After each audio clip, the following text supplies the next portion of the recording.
الحمد لله الملك المنان، وفضل ديننا على سائر الأديان من أجل نزول القرآن، وقيض لنبيه أصحابا يمشون على الحسبان.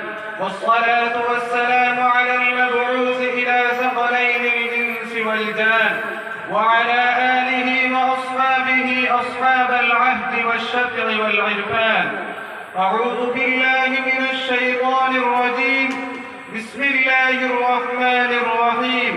لو أنزلنا هذا القرآن على جبل لرأيته خاشعا متصدعا من خشية الله. أما بعد، أيها الجمع اللقود، قبل كل شيء أحييكم بتحية أهل الإسلام والجنة. السلام عليكم ورحمة الله. فيا إخوة الإسلام، إن القرآن هو كلام رب العالمين، وحبله المتين، وصراط المستقيم، ونوره المبين. أيها الإخوة الكرام، القرآن وهو عصمة لما اعتصم به، وشفاء لما في الصدور.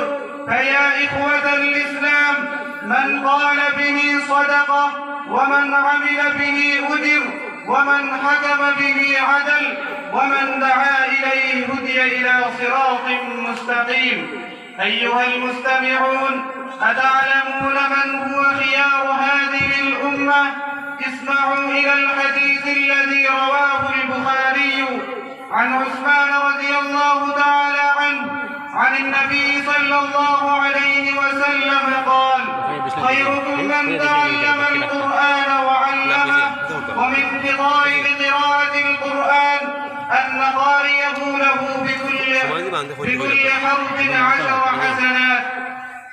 وصدق رسول الله صلى الله عليه وسلم قال: إن الله يرفع بهذا الكتاب أقواما ويضع به آخرين. لا ريب فيه أن الله يرفع بهذا الكتاب ولصاحب القرآن أجر عظيم في الدنيا والآخرة. يقال لصاحب القرآن: اقرأ وارتقي ورتل كما كنت ترتل في الدنيا، فإن منزلك عند آخر آية تقرأها. وفي الأخيرة: أنا أدعو ربي وربكم. اللهم اجعل القرآن ربيع قلوبنا وذهاب همومنا يا رب العالمين. وآخر دعوانا الحمد لله رب العالمين.